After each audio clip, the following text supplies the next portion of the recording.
السلام علیکم ورحمۃ اللہ تعالی وبرکاتہ۔ دوستو، امید کرتا ہوں کہ آپ زندگی کے اچھے لمحات میں زندگی بسر کرتے ہیں، اور اللہ تعالیٰ سے امید ہے کہ اللہ تعالیٰ آپ سب کے جائز اور نیک حاجات پوری کریں۔ کمنٹ سیکشن میں آمین ضرور لکھنا، تاکہ کسی کی منہ سے نکلتا ہو آمین ضرور قبول ہو جائے۔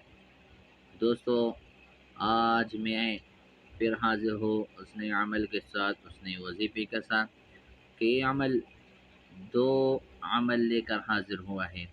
یعنی ہم نے آج دو عمل ایک ویڈیو میں جمع کر کے آپ کے لیے حاضر کیا ہے۔ تو دوستو، ہماری حوصلہ افزائی کے لیے ہمارے چینل کو سبسکرائب کریں، لائک بھی کریں، اور ساتھ میں بیل آئیکن کو ضرور دبائیں، تاکہ ہمارے ہر آنے والے ویڈیو کی نئی نوٹیفیکیشن تمام حضرات کو سب سے پہلے پہنچے۔ اور جو لوگ ہمارے اس ویڈیو کو فیس بک پیج پر دیکھتے ہیں تو پیج کو لائک کریں اور فالو بھی کریں، اور بیل آئیکن کو ضرور دبائیں۔ دوستو، چلتے ہیں عمل کی طرف کہ عمل کو کس طرح کرنا ہے۔ دوستو، جن لوگوں کی پیٹ میں درد ہے تو اس درد سے چھٹکارا حاصل کرنے کے لیے یہ عمل بہت مفید ہے۔ پہلے آنے والا عمل ہے پیٹ کے درد کے لیے ہے، اور دوسرا عمل برائے بواسیر کے ہیں۔ یعنی جن لوگوں کے بواسیر کی بیماری ہیں، خونی ہو یا بادی ہو، دونوں کے لیے عمل کر سکتے ہیں۔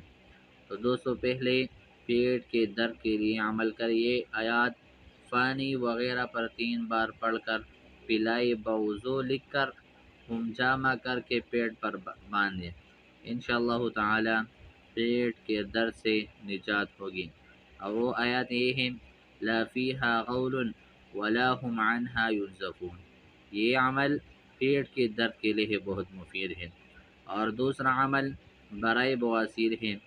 بواسیر کے مریض کو چاہیے کہ وہ ہر نماز کے بعد 1 مرتبہ سورۃ الاعلی پڑھے، اور انشاءاللہ تعالی اس سے مرض میں کمی ہوگی، اور اس صورت کا ورد کثرت سے کرے گا تو انشاءاللہ تعالی اس مرض میں کمی ہوگی، اور اللہ تعالیٰ کی فضل و کرم سے اس مرض سے ہمیشہ کے لیے چھٹکارا و نجات ہوگی۔ یعنی سورۃ الاعلی ہر نماز کے بعد پڑھنا۔ سورۃ الاعلی 30 پارے میں ہے۔ یعنی سبح اسم ربک الاعلی الذی خلق فسوی والذی قدر فہدی۔ یہ سورت ہر نماز کے بعد پڑھنے سے بواسیر کی تمام امراض سے، یا خونی ہو یا بادی بواسیر ہو، اس سے آپ حضرات چھٹکارا حاصل ہو سکتے ہیں۔ تو دوستو، اس عمل کے ساتھ میں آپ سے اجازت طلب کرنا چاہتا ہوں۔ اللہ حافظ۔